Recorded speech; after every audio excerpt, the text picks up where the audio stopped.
The live TV, सच सबसे आगे।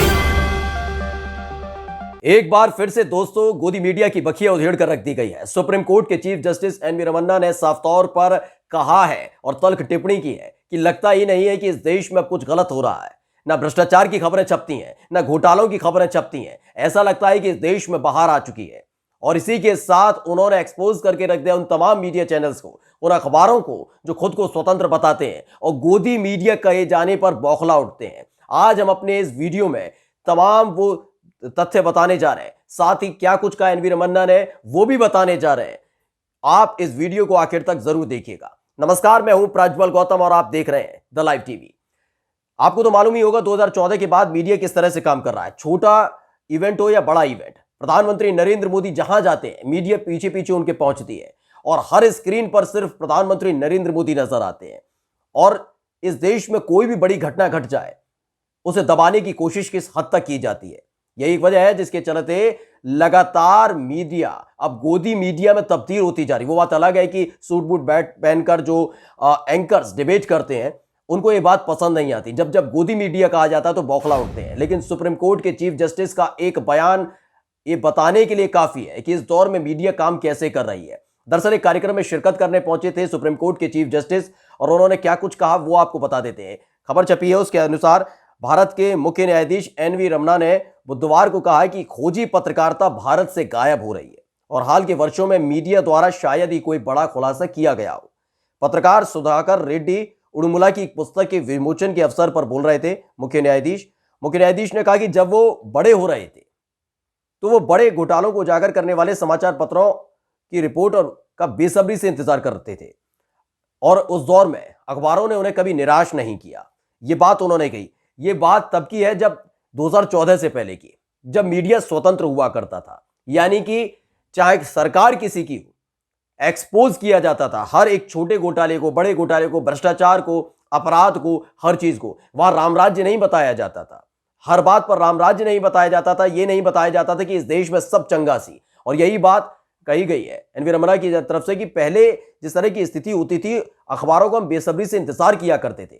Reporters जो खोजी पत्रकार हैं उनकी रिपोर्ट का इंतजार किया करते थे कि वो कुछ ढूंढ कर लाएंगे, बताएंगे कि देश में किस तरह से गलत हो रहा है। और गलत नहीं हो रहा है तो फिर इसका मतलब देश ज्यादा ही तरक्की कर लेना चाहिए था। यानी भ्रष्टाचार और घोटाले आज भी हो रहे हैं लेकिन उनको दबाने की कोशिश की जा रही है। खोजी पत्रकारिता बिल्कुल खत्म हो चुकी है, यानी ये कला थी जो विलुप्त हो चुकी है। यही एक वजह है जिसके चलते एन वी रमन्ना को कहना पड़ा कि पहले के अखबारों का हम बेसब्री से इंतजार करते थे क्योंकि उसमें छपती थी खोजी पत्रकारिता वाली रिपोर्ट्स, यानी भ्रष्टाचार की रिपोर्ट्स, घोटाले कैसे घोटाले हुए उसकी रिपोर्ट्स छपती थी। लेकिन अब वो कला विलुप्त सी होती जा रही है। खैर आगे बताते हैं उन्होंने क्या कुछ कहा। उन्होंने कहा कि एक पत्रकार के रूप में शुरुआत की और मीडिया के बारे में अपने विचार साझा करना चाहते थे। वो भी पत्रकार थे। मुख्य न्यायाधीश ने कहा कि दुर्भाग्य से खोजी पत्रकारिता की अवधारणा मीडिया के कैनवास से गायब हो रही है। याद करिएगा, इस शब्दावली का जो इस्तेमाल किया गया है ये बताने के लिए काफी है जो अंधभक्त हैं, जो गोदी मीडिया से जुड़े हुए हैं, जो तमाम वो लोग हैं जो भारतीय जनता पार्टी के प्रवक्ताओं के होते हुए भी टीवी डिबेट्स में भाजपा का पक्ष रखते हैं। ये उनके लिए सुनना और समझना बेहद जरूरी है कि कितनी तल्ख टिप्पणी है ये। मुख्य न्यायाधीश ने कहा है कि दुर्भाग्य है कि खोजी पत्रकारिता की अवधारणा मीडिया के कैनवास से गायब हो रही है। कम से कम भारतीय संदर्भ में तो ये सच है।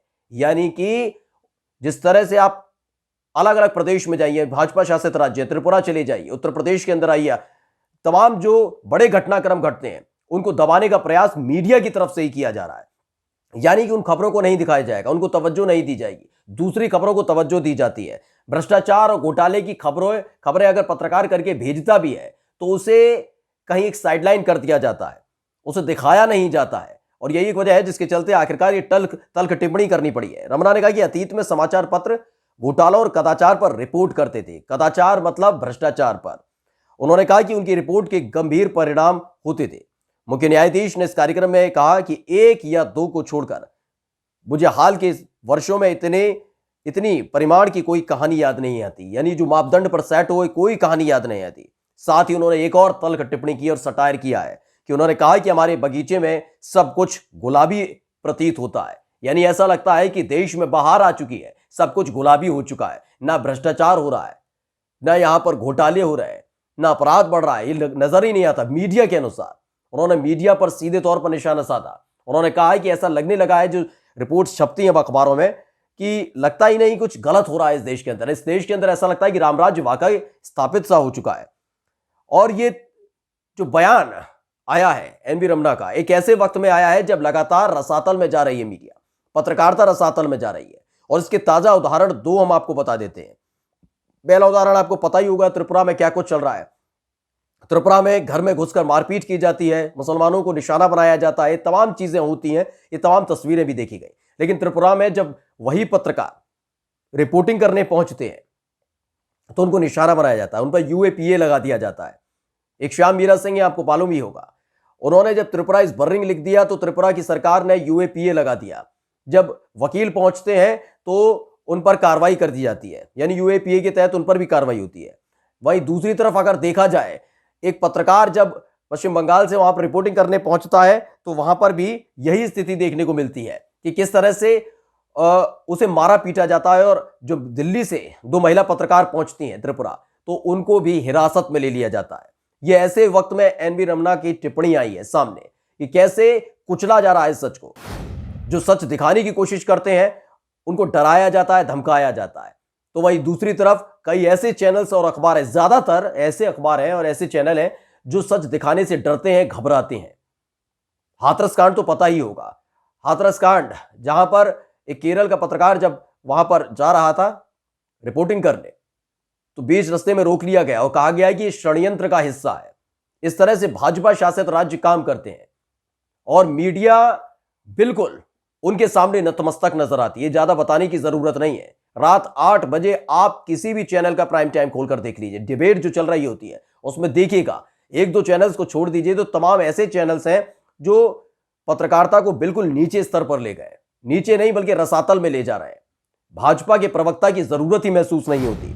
और यह टिप्पणी पहली बार नहीं है जब सुप्रीम कोर्ट की तरफ के चीफ जस्टिस की तरफ से की गई हो। अभी हाल ही में याद होगा जब प्रदूषण को लेकर चिंता जाहिर की जा रही थी तमाम अलग अलग प्रदेशों की तरफ से, तो उस दौरान एक तल्ख टिप्पणी तब भी की थी, लेकिन तब भी समझ में नहीं आया था कि जब ढीठ कोई हो जाता है, बेशर्म कोई हो जाता है तो उसे कुछ समझ नहीं आता। और यही आजकल देखने को भी मिल रहा है। उस दौरान कहा था कि टीवी डिबेट से फैल रहा सबसे ज्यादा प्रदूषण, दिल्ली की खराब हवा पर बहस में बोला सुप्रीम कोर्ट ने। आपको बता देते, खबर दिखा देते हैं, क्योंकि ये जो खबर है वो 17 नवंबर की है। 17 नवंबर यानी पिछले महीने ही सुप्रीम कोर्ट ने तल्ख टिप्पणी की थी। उस दौरान सुनवाई चल रही थी, दिल्ली के आसपास जो वायु प्रदूषण हो रहा है इसको लेकर सुनवाई चल रही थी। और उसी दौरान उन्होंने कहा था, सुप्रीम कोर्ट की बेंच ने सुनवाई के दौरान केंद्र और राज्य सरकारों पर तीखा तंज कसा। इसके अलावा टीवी मीडिया पर भी हमला बोला। अदालत ने प्रदूषण से निपटने के लिए कदम न उठाने वाली सरकारों नौकरशाहों को नसीहत दी। इसके अलावा अदालत ने आलोचकों पर भी तंज कसते हुए कहा कि वे सितारा होटल में बैठकर पराली जलाने को लेकर बयान देते हैं। ये तमाम बात कही उन्होंने। इसी के साथ ये भी कहा था, क्योंकि उस वक्त भी चीफ जस्टिस एनवी रमन्ना की अगुवाई में बेंच चल रही थी, उन्होंने कहा बिना कोई कदम उठाए संस्थानों की आलोचना करने वालों पर भी हमला बोला। अदालत ने कहा कि टेलीविजन पर होने वाली डिबेट से किसी से भी ज्यादा प्रदूषण होता है। इस मसले पर अदालत ने अब अगले बुधवार को सुनवाई का फैसला लिया था। उस दौरान की बात है। यानी ये बताने के लिए काफी है कि किस तरह से प्रदूषण, जिसके लिए हम जिम्मेदार एक दूसरे को ठहराते हैं, उससे ज्यादा प्रदूषण, बौद्धिक तौर पर प्रदूषण जो हो रहा है वो टीवी डिबेट से हो रहा है, मीडिया से हो रहा है, जो पूरी तरह से नतमस्तक नजर आती है, चरणों में लेटती हुई नजर आती है सरकार के। ना उन्हें घोटाले नजर आते हैं, ना भ्रष्टाचार नजर आते हैं। और शायद अब तो कुछ थोड़ी शर्म बची हो तो इन तमाम मीडिया संस्थानों को आगे आकर आवाज उठानी होगी, बताना होगा कि हम वैसे नहीं है जैसा हमें दिखाया जा रहा है। हम पहले हो चुके होंगे ऐसे, लेकिन अब हम बदल रहे हैं। और लेकिन अब भी अगर वो नहीं सुधरे तो उनका भगवान ही मालिक है। नमस्कार। द लाइव टीवी, सच सबसे आगे।